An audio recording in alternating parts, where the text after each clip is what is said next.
Bienvenue à tous et à toutes dans ce premier showcast que j'ai longtemps hésité à faire, mais bon, je me suis lancé parce que voilà, j'ai pris du temps pour un peu comprendre pourquoi je voulais faire cette vidéo. Et je me suis dit pourquoi pas faire le format podcast.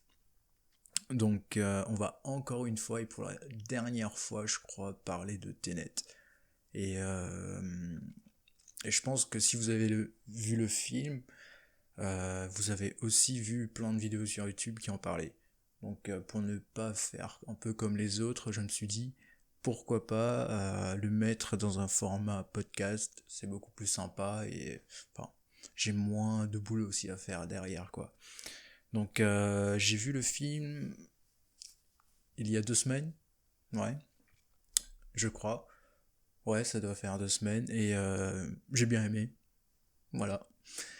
Mais avant ça, bon, je le fais pas souvent, mais j'ai regardé la vidéo de Gorilla.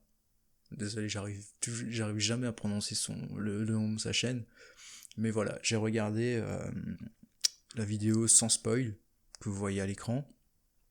Donc c'est sa critique à chaud que j'ai trouvé assez intéressante. Et en gros, ça m'a permis, entre guillemets, de me mettre dans la peau de quelqu'un qui avait pas vu le film, mais qui se préparait. En gros, je me suis préparé pour le film.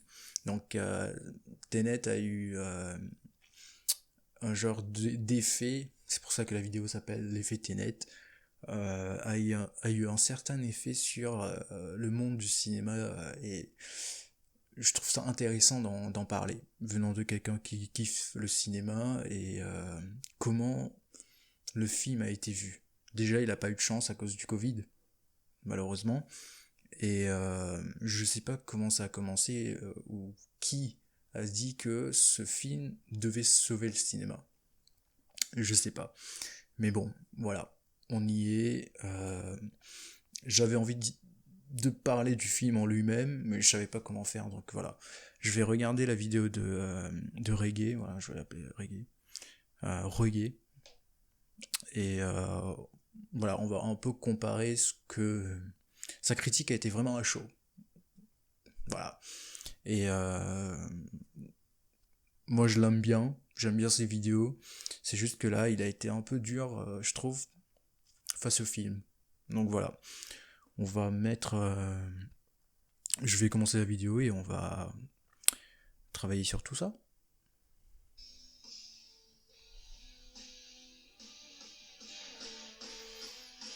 Tenet. Comme d'habitude, ce qui avait été indiqué dans le titre de la vidéo, il n'y a pas de spoiler, ça vous êtes tranquille, après on va tout spoiler. Tenet est l'histoire d'un espion qui va essayer d'arrêter la troisième guerre mondiale, mais celle-ci n'est pas nucléaire, mais temporelle. Tenet, nouveau film de Christopher Nolan, toujours les films de Nolan sont attendus comme le messie à chaque fois parce que c'est un beau mélange de films d'auteur et de blockbuster. Vous êtes beaucoup à adorer. Ouais, exactement. Bon, je vais quand même réagir à la vidéo, je vais pas que la regarder. Euh, comme j'ai dit, j'ai bien aimé Tenet. Et oui, c'est un film d'espion. Donc faut pas se le cacher, c'est un film d'espion. Comme Inception, c'est aussi un film d'espion. Donc ce qui est vraiment bien dans le cinéma de Nolan, c'est que tu as un mélange de genres qui fait quelque chose de nouveau, donc un genre d'alternatif exactement comme la musique. Et ce qui est intéressant avec justement ce style de pouvoir mélanger les trucs, c'est que ça te donne quelque chose de inédit, quelque chose de jamais vu. Donc c'est ce que j'ai trouvé qui était hyper cool. Et voilà. Donc ce mélange de ceux qui, ceux qui n'arrivaient pas à savoir où situer un peu le film, dans quel genre, où allait le film. Donc c'est clairement un film d'espion quoi. Donc voilà, c'est un film qui va t'amener dans un point A, un point B avec... euh, bon, c'est typique d'un film d'espion, c'est tout ce que j'avais à dire en fait. Nolan, moi aussi je l'aime beaucoup, même si j'ai eu beaucoup de mal récemment en redécouvrant sa filmographie. Parce que quand j'étais un peu plus jeune, j'aimais beaucoup les films type Inception, vraiment c'est un film que Mm. j'adorais et j'aimais pas trop Dunkerque. Et là c'est un peu l'inverse, Inception c'est un film que j'aime un peu moins et je préfère. Voilà, la comparaison qu'il a, bon, les deux films sont complètement différents. Donc les comparaisons entre Inception et Dunkerque et Tenet sont très différentes. Mais il y a quelque chose que j'ai envie d'en parler, mais que je vais en parler plus tard dans la vidéo. C'est justement le côté cinématique du cinéma. Donc le film Tenet, ça a été un peu, je vais en parler plus en détail, mais le film Tenet était beaucoup plus comme une quête. Mais pas la Indiana Jones où t'as besoin de ça pour aller là, donc t'as besoin d'un truc pour aller au point A ou au point B, mais plus comme un jeu vidéo. Voilà. Ça m'a pas dérangé pour autant, mais voilà. J'ai trouvé que c'était intéressant de le dire. On va en reparler. Dunkerque, mais si vous voulez plus de détails là-dessus, j'ai fait une critique d'Inception. Et là, Tenet, je pense que c'est le film où les gens, le grand public, va être un peu déconnecté de Nolan parce qu'il est vraiment allé à fond. Il a vraiment poussé son délire à fond, sa temporalité à fond. Il s'est vraiment fait plaisir. C'est un film très Nolan. C'est sûrement le film le plus Nolan qu'on ait vu depuis longtemps parce qu'il y a. C'est vrai, c'est le film le plus Nolan qu'on a vu depuis longtemps. Sachant qu'avec Inception, on avait déjà... Il y a ce côté réaliste qui te pousse à croire dans quelque chose qui n'existe pas. Et ça, je trouve ça hyper cool. C'est hyper dur à faire aussi. Sachant que Tenet ou Inception sont pas des films qu'on peut considérer comme traditionnels. Donc qui commencent à un point A, premier acte, deuxième acte, troisième acte, quatrième acte. Donc voilà, ce qui est intéressant, c'est que il joue un peu avec tout ce qui est tradition et ça te donne quelque chose de nouveau. Donc c'est effectivement le film le plus Nolan qu'il ait fait.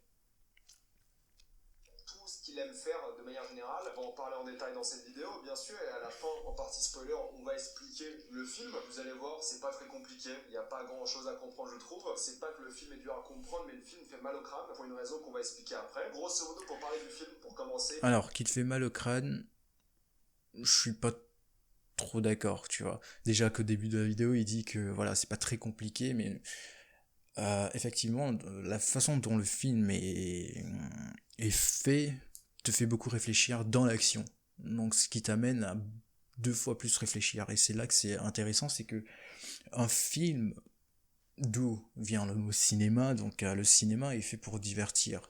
Or, ce film, il m'a pas plus diverti que ça. J'ai plus eu l'impression d'être dans un genre de classe de maths. Et en gros, je suivais et mon cerveau était en train de comprendre au fur et à mesure des équations, entre guillemets. Donc, si on prend le film Tenet comme une équation, bah, ça te revient au même, c'est que il faut que tu utilises ta matière grise pour comprendre ce qui se passe dans l'inversion, etc. Donc voilà, c'est ça que je reproche un peu plus au film, c'est que c'est pas un divertissement, c'est un casse-tête. Pas compliqué à comprendre pour autant, mais c'est un casse-tête. Visuellement, c'est très Nolan, c'est très très froid. C'est le mot qui a été sûrement le plus dit dans les critiques de mes collègues sur internet. Je l'ai vu défiler partout sur Twitter. C'est déjà glacial niveau visuel parce que c'est très bleu, très foncé, des couleurs très sombres. Il y a une beauté dans ça, il y a certains plans qui sont très beaux parce que c'est très froid, très neutre en même temps. On a vraiment cette impression qu'il n'y a rien d'excitant à l'image. C'est un peu. Alors effectivement, je sais pas qui était le directeur de photographie dans le film, qui a bossé avec Nolan, mais j'ai pas trouvé, encore une fois, ça revient au même, au côté divertissant. J'ai pas trouvé le côté divertissant. Aujourd'hui, les films deviennent de plus en plus beaux. Donc en gros, chaque plan devient entre guillemets un tableau. Donc souvent, qui deviennent iconiques, donc cultes. Dans ce film, il n'y a pas un plan où tu dis ça sera iconique. Tu vois. Comme par exemple, je sais pas, il y a un film qui me vient à l'esprit, Pulp Fiction, avec Uma Thurman, avec le plan avec la cigarette, tu vois, c'est iconique. Je vous la mets à l'écran, c'est iconique. Donc c'est quelque chose qui est mémorable. Dans ce film, j'ai pas trouvé que c'était mémorable. Bizarre au final, parce que dans un film d'espionnage, un film d'action, t'as envie d'avoir des choses excitantes, mais là t'as rien d'excitant, t'as pas grand chose de spectaculaire, sauf peut-être à la fin, mais on en parlera après. Alors, je suis pas d'accord. Pourquoi ? déjà le film, il est sur une thématique assez intéressante, l'inversion du temps. On l'a jamais vu. Quelque chose qui remonte le temps, on l'a vu, mais pas de cette façon. Donc chaque plan où tu avais l'inversion, entre guillemets, était excitante. Elle te prenait, elle te scotchait. Donc voilà. Je sais pas de quoi exactement qu'il parle, mais j'ai été scotché parce que le concept même de l'inversion était intéressante. Donc voilà. C'est un film très réaliste, c'est un film voilà, qui est Mm. vraiment ancré dans quelque chose de très Très concret et réaliste. je pense que beaucoup de personnes vont apprécier, vont adorer parce que c'est un style que Nolan il a beaucoup abordé, surtout de Dark Knight. Il a mis vraiment le genre du super-héros dans un truc extrêmement réaliste. Mais là c'est poussé à fond. Là vraiment c'est toujours éclairé à moitié, t'as l'impression, t'as toujours la moitié de l'écran qui est dans l'ombre, c'est toujours très bleu foncé. Bref, c'est un film qui est très très froid. Ça se voit, ça se ressent et il y a une C'est vrai. Mais le froid sert l'histoire. Donc en gros, la colorimétrie, la pellicule choisite sert l'histoire. Donc voilà. beauté dans ça aussi. Moi, c'est pas ce qui m'attire le plus chez Nolan, c'est pas son style froid qui m'attire. D'un côté, t'as un mec comme Denis Villeneuve qui est très froid aussi, mais lui Ah, ressort. Denis Villeneuve. On va en parler. Vu que juste après, on va voir la bande-annonce de Dune. Effectivement, Christopher Nolan, dans ses films, il a pas vraiment de. C'est pas quelqu'un qui va être soigné visuellement. Il est plus sur l'écriture. Donc voilà. On dit souvent que Christopher Nolan sait pas filmer l'action, mais dans ce film, on nous prouve le contraire. Chaque plan a été vraiment pensé au millimètre près. Donc ce qui fait que le fait de dire qu'il sait pas filmer, que Christopher Nolan sait pas filmer l'action est complètement fausse en fait. Mais Denis Villeneuve aussi, on va en parler de son cinéma. Je trouve beaucoup d'émotion de la froideur là. Pas vraiment d'émotion, on va en parler Mm. après parce que c'est tout un autre problème. Visuellement, je trouve qu'il n'y a rien d'intéressant, fatalement, sauf la thématique du Je temps, suis on en d'accord. parlera après. Mais la majorité des scènes, je trouve pas qu'elles sont très intéressantes à regarder, je trouve pas qu'elles sont très excitantes. Pour un film d'action, je trouve que. Alors, justement, le truc qui m'a le plus, je suis d'accord avec lui dans un point, le truc qui m'a le plus dérangé, c'est le montage. Le montage du film, déjà le film, si vous l'avez vu, et je suis sûr que vous l'avez vu, il commence tout de suite. Donc en gros, t'as même pas une minute 50 de comment dire, donc t'as le début dans l'opéra, et tout de suite t'as, je sais pas, les djihadistes, ou je sais pas qui arrivent, et qui fout la merde. Donc le film il commence tout de suite. Et c'est là où je voulais en venir, c'est que le rythme et la façon dont le film est monté te scotche, mais aussi te détache. Pourquoi? Parce que il y a des détails où les yeux ou le cerveau doit voir, tu vois. Comme le fait que, pourquoi tout à l'heure je dit que c'était comme un jeu vidéo? Parce que il apprend quelque chose sur la quête, vu que c'est un genre d'espionnage, donc il apprend l'élément A, et pour arriver à l'élément B, on te montre pas. Donc voilà, c'est pas un film traditionnel où on va te montrer qui prend l'avion, qui prend le temps d'y aller, tu vois. C'est un film qui a pas le temps. Donc il commence tout de suite, et dès 10 minutes, bah t'es déjà dans l'action, et 10 minutes, le protagoniste, d'ailleurs il s'appelle le protagoniste, dans le film, bah il est déjà mort, je crois, au bout de 10 minutes. Tu vois, il meurt, si je me trompe pas. Donc voilà, c'est l'une des choses qui m'a le plus dérangé. Moi qui aime bien que les films soient montés, c'est, j'ai jamais vu ça. C'est assez intéressant. C'est un choix intéressant et osé, on va dire. Rien qui te donne vraiment envie de t'accrocher à ton fauteuil. Il y a des scènes d'action qui auraient pu être incroyables, des courses-poursuites, des trucs, et là, quand tu vois ces courses-poursuites, tu te dis, il n'y a pas grand-chose, quoi. Émotionnellement, t'es pas investi de une. Encore une fois, je suis pas vraiment d'accord avec lui, vu que les courses poursuites entre guillemets sont basées sur une suspense qui tient en haleine pendant plusieurs minutes. Donc ça commence doucement et ça monte jusqu'au climax. Donc le climax c'est justement la fin de la scène de la suspense. Donc dire que voilà y a pas d'émotion, il y a pas de truc dedans, je suis pas trop d'accord avec ça. De deux, c'est assez banal. Enfin, j'ai trouvé en tout cas pour cet aspect-là. Loin de là de dire qu'il a réalisé un mauvais film, je le pense pas du tout. Il y Pas a du tout. vraiment de bonne qualité, mais visuellement, Il n'y a non. pas un plan qui m'a mis des étoiles. C'est là qu'on se dit, je suis d'accord avec lui, il n'y a pas un plan magnifique, et on se dit, pardon, est-ce que ce film est vraiment fait pour divertir, pour nous épater d'une façon visuelle? Christopher Nolan, il est connu pour être, pour bien rentrer dans les détails, dans les thématiques intéressantes.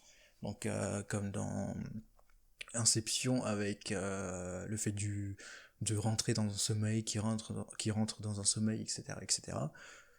Donc, est-ce que il se préoccupe vraiment de ce que voit la caméra, ou de ce que comprend la caméra? Je sais pas. Il y a un truc. Il a une façon de filmer, de diriger aussi assez intéressante.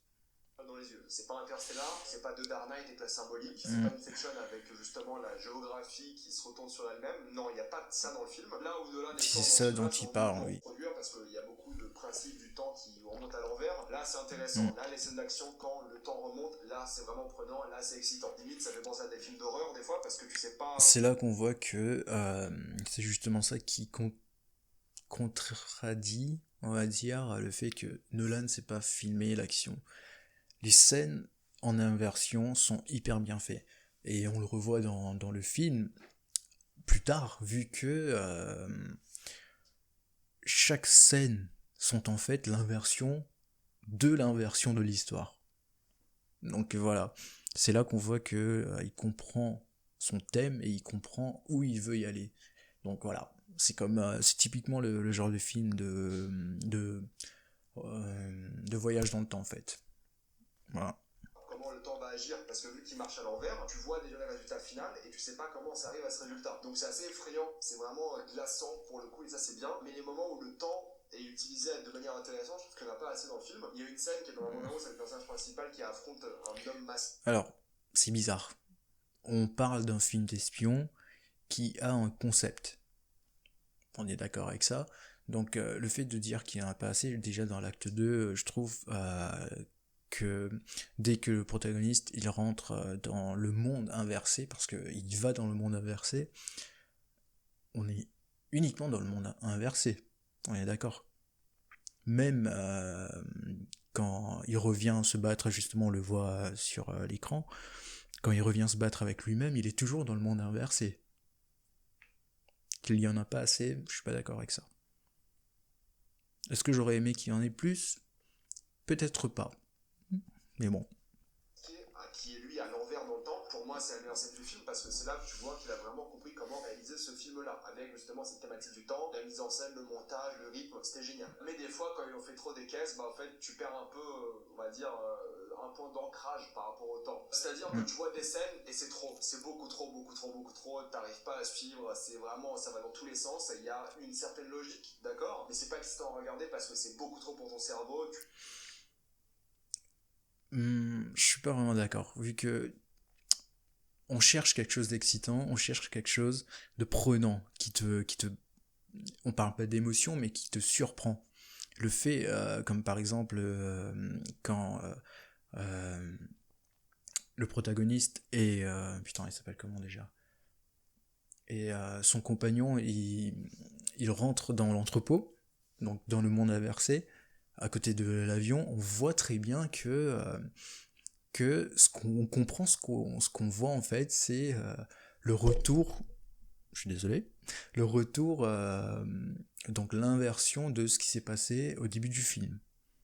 Donc dur à comprendre. Après, peut-être c'est différent avec des gens, mais voilà, je trouve pas que ça a été hyper dur à comprendre. Voilà. Et surtout, c'était surtout excitant de voir que t'as une histoire qui est, entre guillemets, basée sur le passé qui fait partie du présent.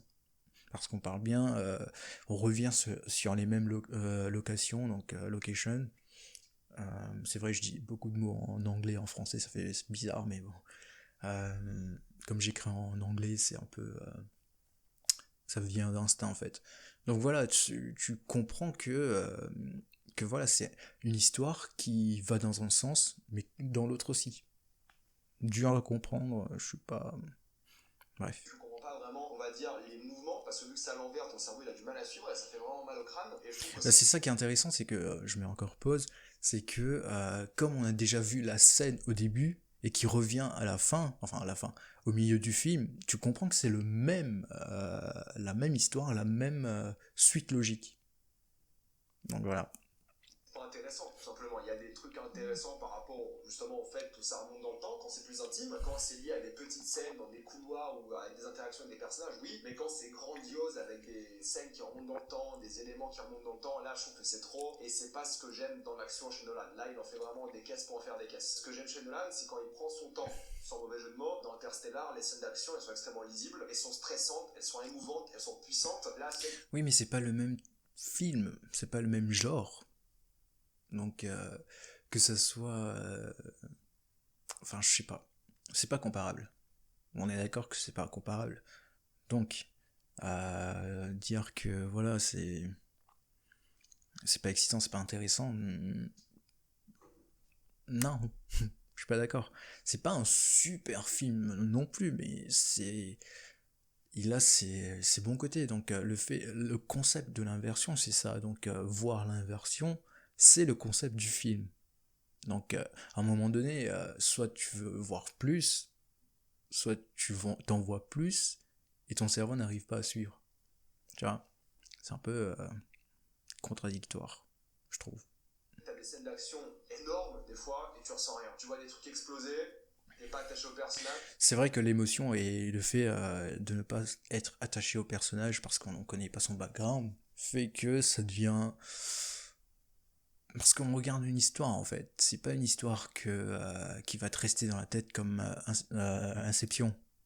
C'est pas, t'as pas un background, t'as pas quelque chose.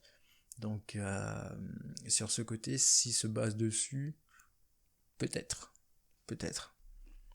Tu sais pas vraiment où ils sont dans la scène d'action, t'es un peu perdu dans la géographie. Je trouve que niveau scène d'action, le climax, c'est un bordel pas possible et c'est pas un bordel plaisant. Il n'y a pas une intensité, c'est juste des explosions qui font mal aux oreilles et voilà, pour moi c'était limite du Michael Bay. Par contre, le mixage dans ce film est horrible. Je sais pas si c'est uniquement la version française, mais waouh, c'est dur. C'est dur vu que t'as des petits sons qui sont, t'as des sons qui sont très bas et t'as des sons qui sont extrêmement élevés. Donc c'est bizarre. C'est très bizarre. Ouais, je sais que c'est un peu dommage de dire ça pour Nolan, mais je trouve que c'est des explosions pour avoir des explosions. Alors oui, il y a une certaine logique sûrement dans ce qu'il a fait. Il faudrait revoir le film, le ralenti, des trucs comme ça. Mais visuellement, c'était juste pas plaisant, c'était pas beau non plus, pour le coup. C'est dommage parce que la scène d'action finale est grandiose, pour le coup, et tu ressens rien. Vraiment, j'étais en train de voir un climax de film pas intéressant. Là où, encore une fois, le film est stressant et intense. Exactement. Si on veut parler de la fin tout de suite, oui, c'est beaucoup trop. Le film, parce qu'on était, comme Valho le dit, dans Battlefield en fait. C'était Battlefield. C'était très beau, très bruyant, mais beaucoup trop, je trouve. La direction artistique, et là c'est pas l'histoire, c'est la direction artistique, c'est beaucoup trop. On peut pas blâmer Nolan pour quelque chose comme ça. Là c'est du visuel, c'est pas du Nolan. Et vraiment les scènes d'action sont bien faites, c'est dans les couloirs, dans les combats 1v1, c'est vraiment dans ces moments plus intimes où là vraiment c'est stressant, c'est angoissant. Mais dans les grandes scènes d'action, même avec des voitures, alors qu'il adore ça, il adore mettre des voitures, des avions, des cascadeurs, tout ça, génial, mais tu ressens rien. Vraiment tu ressens rien, tu regardes ça, tu te dis c'est vraiment pas excitant, c'est pas filmé de manière excitante. Est-ce qu'on est d'accord avec ça?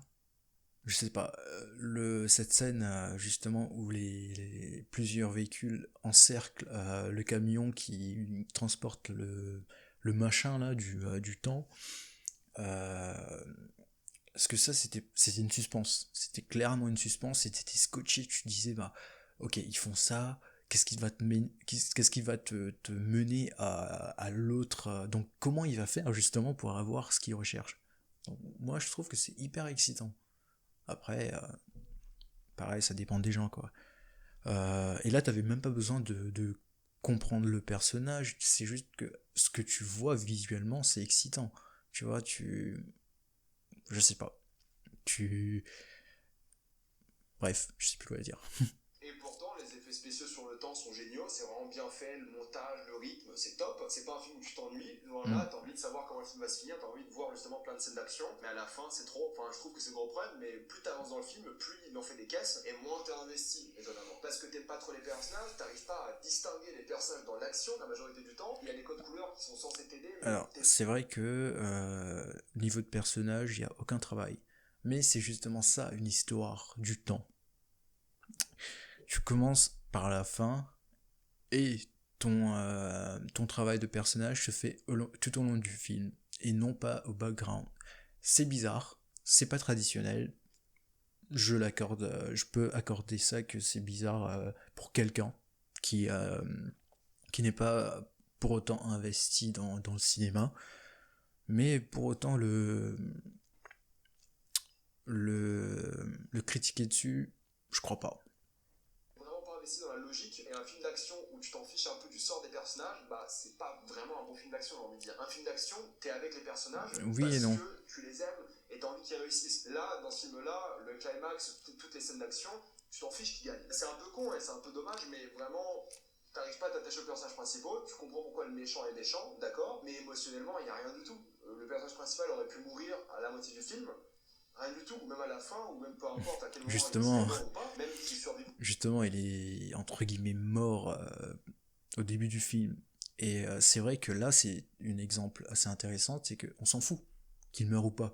On sait que c'est la lignée du film. C'est quelqu'un qu'on va suivre, c'est pas quelqu'un qu'on est attaché.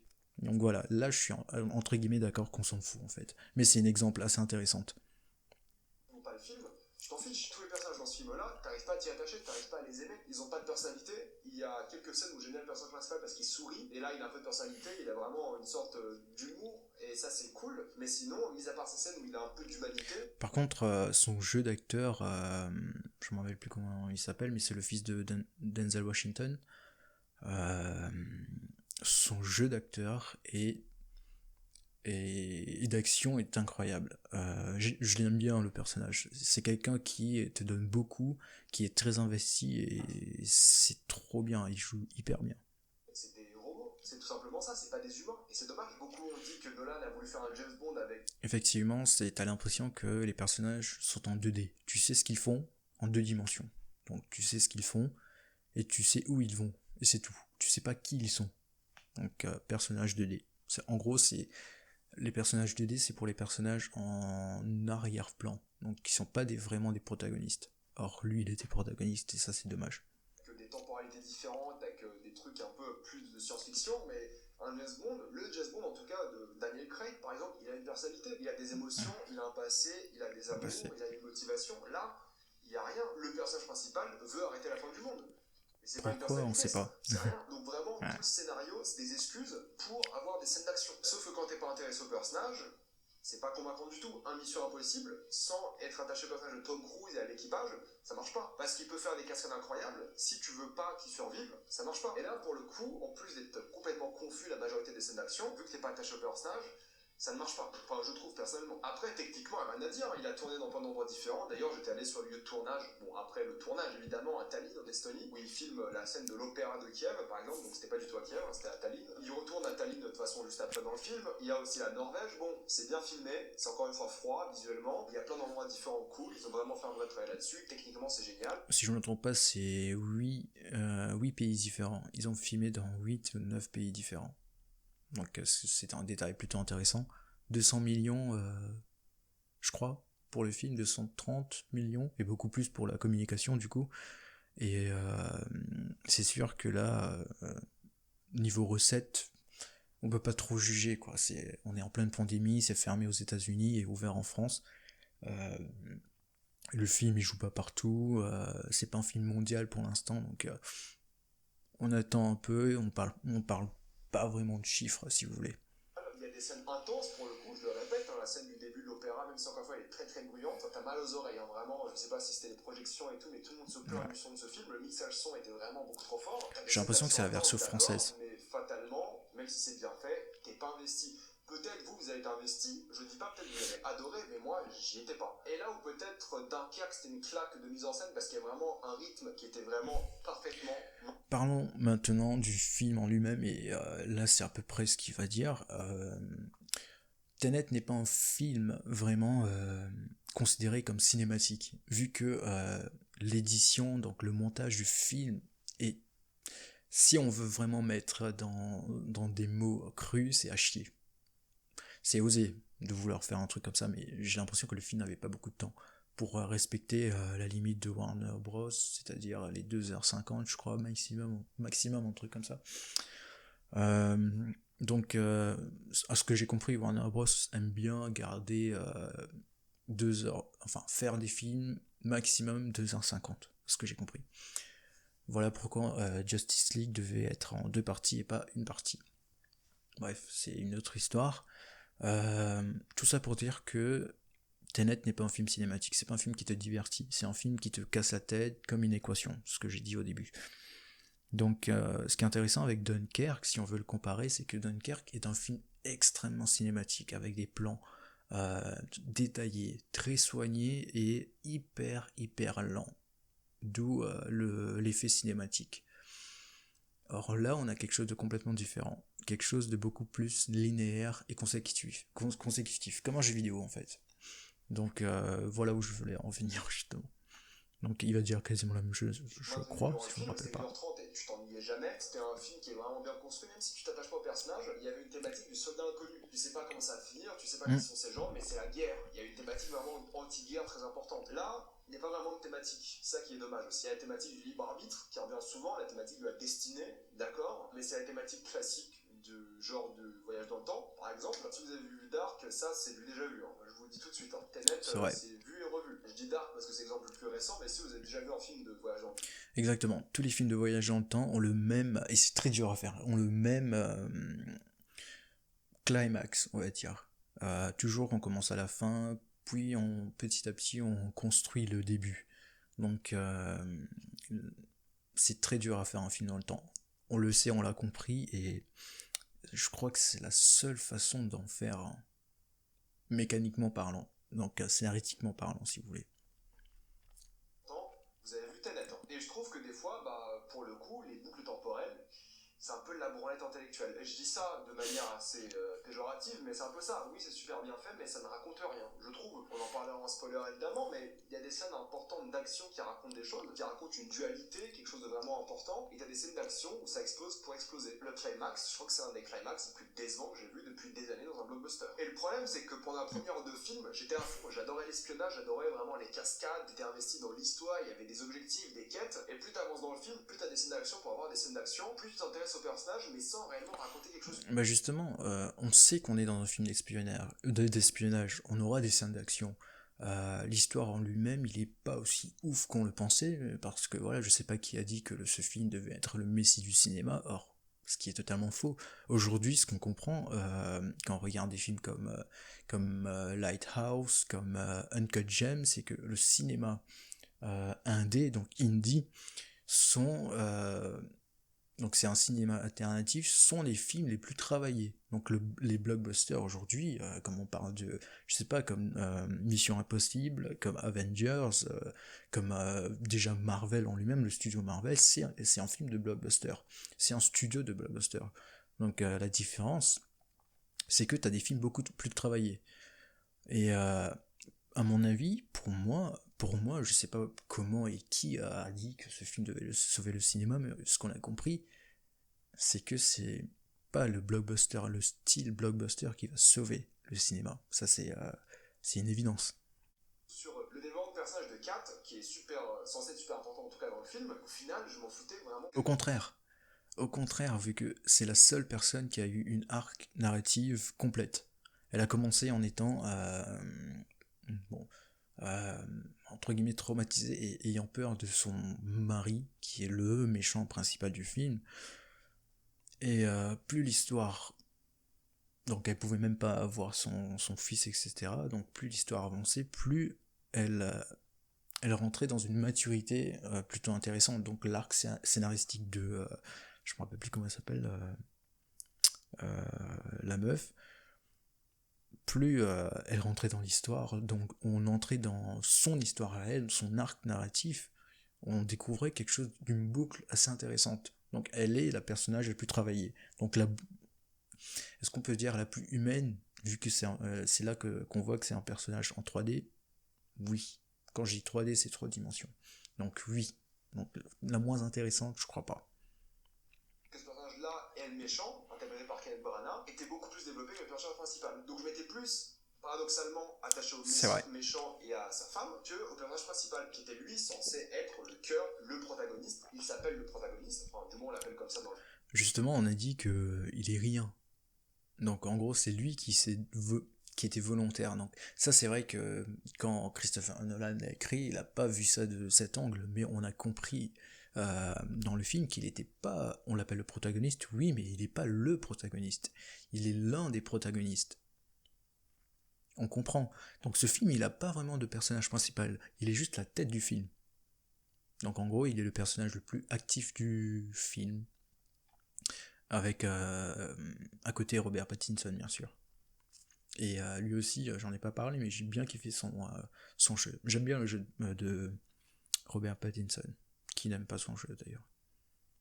Et tu ressens rien pour lui, alors que c'est lui qui est censé aimer, c'est lui qui est censé suivre. Et c'est le problème aussi, c'est que bon, c'est Nolan qui a écrit le film, tu ressens, et je pense que beaucoup l'ont dit, que son frère n'est pas là, Jonathan Nolan, il n'est pas du tout au scénario, ouais. Tu le ressens, parce que bon, il n'y a pas d'humanité dans les personnages, ça je l'ai dit et redit, parce que son frère est vraiment fort à humaniser les enjeux, ça se ressent. Mais le gros problème, c'est que même si le montage était vraiment bien fait, t'as des scènes qui sont visuellement surprenantes et intéressantes, l'histoire du temps, bah, au final, elle n'est pas incroyable. Enfin, le concept est vraiment cool, le fait d'avoir des objets qui peuvent remonter dans le temps et de l'entropie différente, du coup, d'avancer dans le temps, bah, ils reculent dans le temps, c'est super intéressant. Et le fait de faire un film d'espionnage autour de ça, c'est une très bonne idée. Fatalement, tu vois un film que tu vas... C'est un concept innovant, on va dire. Donc, c'est hyper intéressant, et c'est ça, justement, qui tient le film en haleine.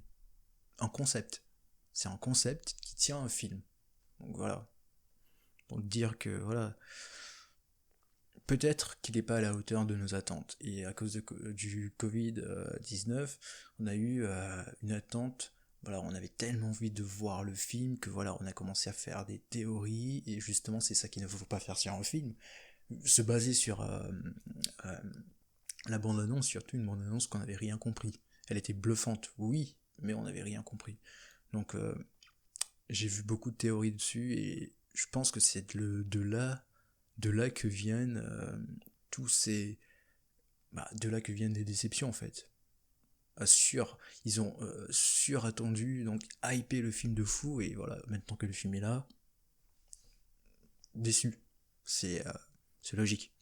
Le truc, c'est que c'est un film qui est sans âme. T'as pas une scène où tu vas dire, ça c'était une scène émouvante. Dans Dunkerque, au moins, même si c'est un film qui est aussi basé... Parce que c'est pas le but du film, c'est pas le genre du film. Donc on sait qu'on va aller voir un film... c'est vrai qu'il n'y a pas d'âme. Le film, il a pas d'âme, mais c'est un film narratif. C'est narratif. Donc voilà. Les films sont censés... C'est pas un film traditionnel, comme je l'ai dit. Donc les films sont censés être... tu construis le personnage dès le début de l'acte... de la première acte, et ensuite tu rentres dans les conflits, etc. etc. Cette fois, c'était pas du traditionnel. Est-ce qu'on peut l'en vouloir à cause de ça? Je crois pas. Mais ça reste un bon film à regarder. Beaucoup sur la mise en scène, il y a du cœur, il y a du désespoir. Dans ce film-là, la tension, il n'y en a pas vraiment. Ou il y en a à très petite dose. Il n'était pas intéressé par ce qui va se passer. Alors que tu comprends les enjeux, d'accord, tu comprends les motivations des personnages, pour ceux qui en ont quelques-unes, même si elles sont assez, on va dire, caricaturales. Quand je pense à Tenet, je pense pas à un film qui a une identité, qui a une âme. Limite, j'ai envie d'avoir une suite parce que je me dis que ce concept-là, il faut rejouer avec. Il faut refaire quelque chose, mais vraiment bien. Il faut faire une histoire de personnages qui vont vraiment être impliqués dans cette intrigue, au lieu de raconter plein d'histoires différentes. Par exemple, les scènes dans ce film-là, ça va d'une scène à une autre très rapidement. T'as jamais de transition, quasiment. C'est juste scène après scène pour scène d'action, scène d'action. Exactement, c'est le montage. C'est le montage qui fait ça. Des fois, ils te coupent même... en gros, ils disent que voilà, il faut qu'on aille... au point... qu'on aille dans un point B, parce qu'on est déjà au point A. On te coupe direct dès que le mec ou la personne a dit ok, faut qu'on y aille là-bas. On te coupe, on t'amène là-bas. sans conflit, sans drama, comme on dit. Donc ça, c'est pas du cinéma. On sait très bien que l'histoire, c'est le drama. Donc voilà. C'est pour ça que je dis que Tenet, c'est une histoire complètement narrative, sans queue ni tête. Mais on peut pas le critiquer pour ça, tu vois. C'est le style du film et c'est comme ça. Scène d'action, exposition, beaucoup d'exposition. Donc Nolan va t'expliquer le scénario de son film constamment, et ça c'est un gros problème. C'est le même problème qu'un peu dans Inception, c'est qu'il fonctionne à la fin, on te rajoute des éléments de scénario. On te dit, ah tiens, c'est comme ça maintenant. Alors que t'es à 2 heures de film et on te raconte encore des choses. Normalement, à partir de 2 heures de film, le concept du film, t'es censé le comprendre. T'es pas censé ajouter des C'est règles. vrai. Un film qui ajoute des règles constamment, c'est chiant. C'est chiant parce que du coup, tu sais que ça peut changer à n'importe quel moment. Et Nolan, ce qu'il fait dans ce film-là, c'est que sans arrêt, il essaie de t'expliquer le scénario. Et sans arrêt, il essaie de se défendre des critiques que t'aurais pu faire. Donc à chaque fois qu'il dit un truc, tu dis, ah, on pourrait faire ça, l'un des personnages répond en disant, on peut pas faire ça parce que ça. C'est un peu bête. J'ai pas ressenti ça comme ça, mais ça doit être vrai, j'imagine. Expliqué comme ça, mais à chaque fois Nolan essaie de se justifier. Il essaie très bancalement, d'après moi, de mettre du scotch sur son scénario pour vraiment qu'il n'y ait pas de fissures qui tiennent. Mais c'est fait d'une manière tellement peu intéressante, c'est toujours des dialogues. On t'explique toujours les choses. Et à un moment, il y en a marre quoi. Même le climax, le final, on t'explique encore et encore, on t'explique les éléments. On n'est pas trop con pour comprendre. On t'explique tout le film. À chaque fois que tu comprends le film juste par la mise en scène, Bah justement, il vient de dire qu'il avait du mal à comprendre les scènes d'action et bon, l'histoire en lui-même, en fait. Donc voilà, dire que voilà, maintenant on n'est pas très con. Personnage qui va dire un truc par rapport à ça. Ah, c'est ce qui vient de se passer. J'ai compris, les spectateurs ne sont pas débiles. J'avais pas besoin que tu me dises par la bouche d'un personnage qui vient de se passer. J'ai envie de réfléchir aussi, j'ai envie d'avoir un film qui me tient pas par la main. Et là. Par contre, je l'ai pas senti vraiment comme ça. Je sais pas. Je l'ai pas ressenti le fait que voilà, on t'explique constamment, etc. Pour le coup, Nolan, d'habitude, il le fait pas, il ne tient pas spécialement par la main. Quand tu vois Memento, il tient pas par la main. Même Interstellar, il tient pas du tout par la main. Là, pour le coup, il tient beaucoup par la main. Je sais pas si c'était sa volonté à lui ou du studio pour expliquer un peu plus le film, pour pas perdre le grand public, mais là, on fait que t'expliquer. Justement, non, c'était pas le studio, vu qu'ils étaient même pas au courant de l'histoire. Donc je crois qu'ils connaissent, que Christopher Nolan a pitché le concept, donc l'inversion du temps, etc. Mais ils ont pas lu le script. Donc ils ont donné, entre guillemets, ils ont laissé libre cours à Christopher Nolan, donc ils ont donné à peu près 200 millions pour faire son film sans avoir lu le scénario. Voilà quoi. Donc non, c'est pas le studio qui... C'est pas la pression des studios. Et c'est un peu chiant. Après, encore une fois, les scènes où il remonte dans le temps, sauf le climax, c'est pour moi les meilleures scènes du film. C'est les scènes les plus intéressantes au niveau de mise en scène. Mais même ça devient répétitif. À un moment, t'as compris l'astuce de mise en scène et du montage. Juste, il fait revenir le temps en arrière. T'as compris, c'est bon. Enfin, ça marche quelques fois, mais pas tout un film. Après, émotionnellement, encore une fois, t'es pas. Bah si, c'est le concept. Le personnage de Kenneth Branagh, Neil, Robert Pattinson et le protagoniste. Tu ressens rien, tu t'en fiches de leur sort. Et ça qui est vraiment dommage aussi. Est-ce que l'acting est bon? Oui, les acteurs sont bons. Robert Pattinson, il crève l'écran. Très bien, mais ça suffit pas. Enfin, moi je trouve que ça suffit pas à un moment. Ils sont tous cool, même si bon, le protagoniste, je trouve qu'il a un peu de mal, il est très monotone. Kenneth Branagh, son accent russe, j'avais pas mal de mal aussi. Mais globalement, oui, l'acting est bon quoi. Mais bon, c'est. J'ai envie de dire, c'est normal. Il faut un bon acting pour ce genre de film. Par contre, mention spéciale à la musique. Que j'ai adoré, j'avais peur Extra. qu'Hans Zimmer ne soit pas là, que ce soit vraiment décent. C'était extra. La musique est incroyable, hein, vraiment rien à dire, c'est encore une fois l'une des meilleures BO de la carrière de Nolan. C'est super prenant, c'est stressant, ça joue bien avec le temps, le rythme, la répétition, et rien à dire. C'est vraiment une musique excellente. C'est peut-être pas le genre de musique que je vais écouter sur Spotify ou un truc comme ça, mais dans. Justement, malheureusement, c'est pas le genre. Il aurait pu faire tellement mieux. Il a bossé sur Black Panther, etc. Donc, il aurait pu faire beaucoup mieux que ça. Mais c'était déjà pas mal. Mais c'est pas une musique qui va te rester dans la tête. Tu sais, comme les sons mémorables de Interstellar, par exemple, de Hans Zimmer. Donc, c'est dommage. Il aurait pu faire beaucoup mieux, mais c'était déjà très bien. Le film, ça a énormément participé à la tension, à l'action du film, c'est incroyable. Grosse réussite de ce point de vue-là, la musique, il faut évidemment la recommander et dire que ça a été un travail spectaculaire. Encore une fois, je parlais des thématiques, du libre arbitre, de la destinée, du paradoxe, du temps, tout ça, il y a aussi la thématique de l'écologie très rapidement. On en parle de manière assez bancale, juste pour expliquer quelque chose de très simple, mais on en parle, voilà. Il y a un message assez pro-écolo dans le film, c'est léger, mais c'est présent, il faut quand même le citer. Après, encore une fois, l'histoire est prévisible, moi je trouve que c'était ultra prévisible, vraiment, il n'y avait aucune surprise dans le film, vraiment aucune. J'ai vu tout le film défiler devant mes yeux, c'était une évidence. Dès la première scène. C'est vrai, c'est vrai.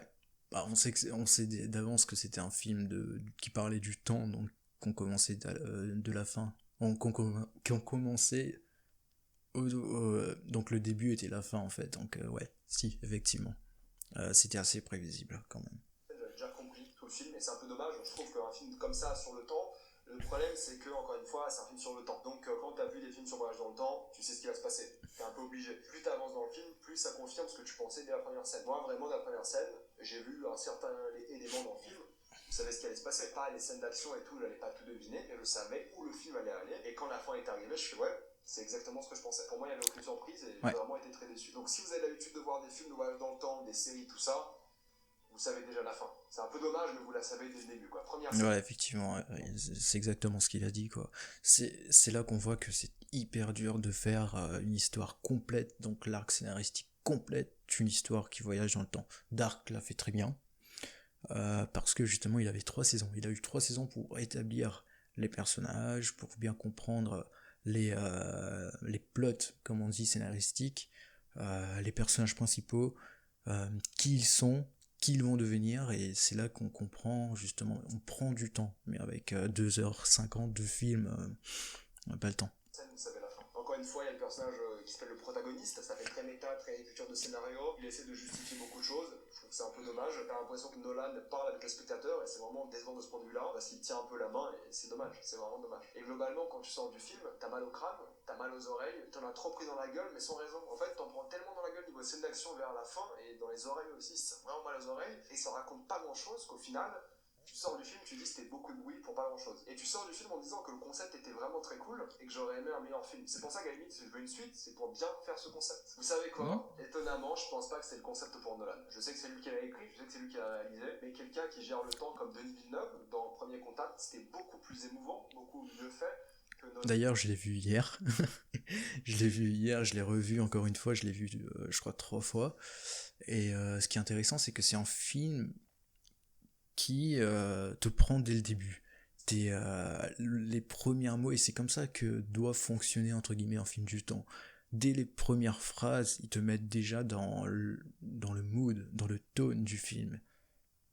Donc c'est là que justement David Villeneuve, on va parler de son cinéma vite fait, qui il comprend très bien, il comprend hyper bien, pas très bien, mais hyper bien ses personnages, le background, et il fait ressortir des émotions là où tu pensais même pas, quoi. Tu pensais pas qu'il y aurait des émotions. Voilà. Au moins, on a eu un son de Travis Scott, et ça c'est cool. Pour conclure, je suis globalement très déçu, je vais pas vous mentir. Donc voilà, je pense que on peut arrêter de regarder sa vidéo. Moi j'ai bien aimé sa vidéo, mais voilà, c'était très cru, très à chaud comme on dit, et même si je l'aime bien, j'étais pas d'accord avec lui sur certains points. Ce qui est normal quoi. Chacun a une perception différente a eu une perception différente du film. Donc voilà. Je pense qu'on a fait le tour un peu. Je voulais vraiment parler du montage, du rythme du film, et de la façon dont ça a été travaillé, entre guillemets. Donc voilà, la vidéo elle sera un peu longue, c'est un podcast, c'est normal. Donc voilà, on va passer à quelque chose que j'ai hyper hâte de regarder, ouais, c'est Dune, je sais pas vraiment comment le dire en fait. Donc voilà, on va regarder ça vite fait. Donc voilà, on va continuer avec la bande-annonce de Dune, qui est réalisée par Denis Villeneuve, quelqu'un que j'adore. Son cinéma est très cinématique, justement. Et voilà, si vous le connaissez pas, il a fait Enemy, Arrival, Blade Runner, et plusieurs films encore, des petits courts-métrages plutôt intéressants. Et maintenant, ça sera Dune. Donc si vous connaissez son style de cinéma, on sait à peu près à quoi s'attendre. Et c'est pour ça justement que je suis hyper hype, mais que je pense que je vais pas être déçu, parce que je connais justement son style de cinéma. Donc on va regarder la bande-annonce et apprécier ce petit chef-d'œuvre. Donc la bande-annonce fait 3 minutes, ce qui est dommage, on va parler après. Donc voilà, on comprendra l'histoire, etc. On y va.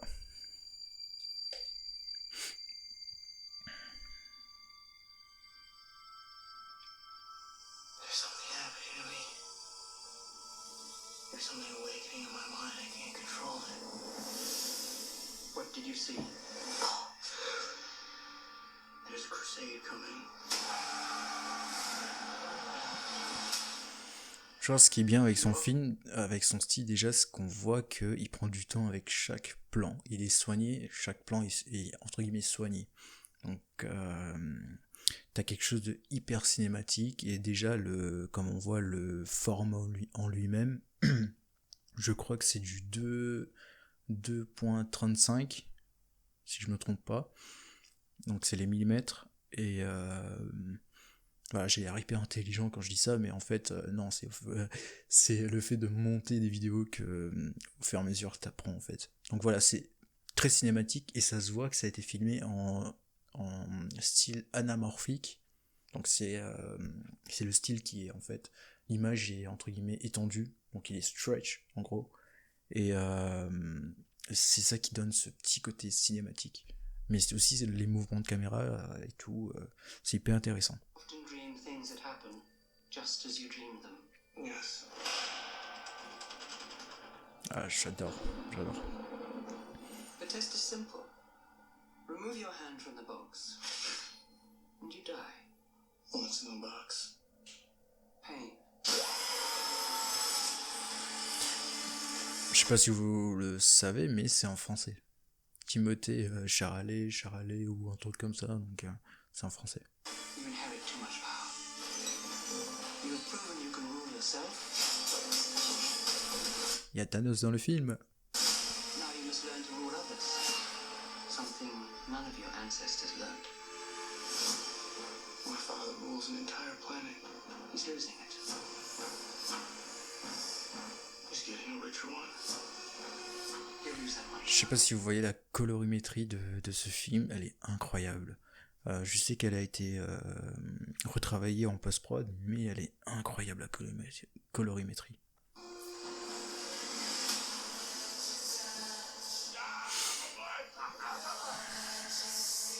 Arrakis is a death trap. Kill them. This is an extermination. They're picking my family off one by one. Let's fight like demons. C'est là qu'on voit qu'on est vraiment sur un gros blockbuster d'action, mais qui sera beaucoup mieux monté, entre guillemets, que Tenet, ça c'est sûr. Donc voilà, je suis pas là pour comparer, mais je dis ce que je pense quand je regarde la bande-annonce. An animal caught in a trap will gnaw off his own leg to escape. What will you do? I know you.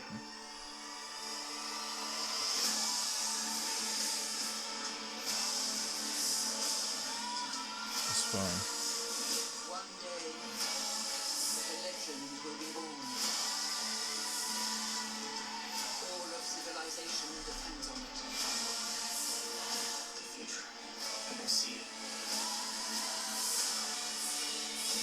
Malheureusement, quand je regarde des bandes annonces comme ça, j'ai l'impression qu'ils te dévoilent tout dans la bande annonce, et ce qui est dommage en fait. C'est hyper dommage. Avoir des plans si beaux, on peut confondre. Déjà qu'il y a l'original qui est sorti, je crois que c'était en 98 ou un truc comme ça. 98 78, je sais plus. Mais voilà, on connaît entre guillemets l'histoire, donc pourquoi pas nous mélanger un peu des trucs, tu vois, pour nous tromper, par exemple.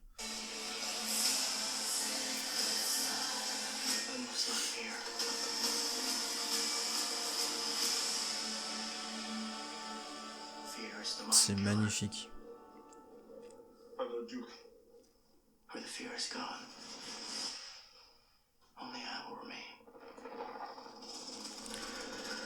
Bon, je m'arrête là, je montre pas la fin vu que j'ai envie de l'oublier en fait. Dans une bonne annonce, montrer le truc le plus inévitable, c'est vraiment un gâchis. Il n'y a pas de surprise, tu vois. Donc il peut très bien se passer à la fin du film, un truc comme ça, je serais pas surpris. Donc voilà, je m'arrête et j'essaie de oublier tout ça. Donc voilà, Donc merci à tous et à toutes d'être restés jusqu'à la fin. Je sais que c'est très long, c'est à peu près 50 minutes de podcast. C'est long, c'est très long. Mais voilà, je me suis dit pourquoi pas. Je vais en faire encore plusieurs des podcasts parce que je kiffe le concept. On est dimanche. Voilà, c'est pas que j'ai rien à faire, justement, j'ai la série à monter.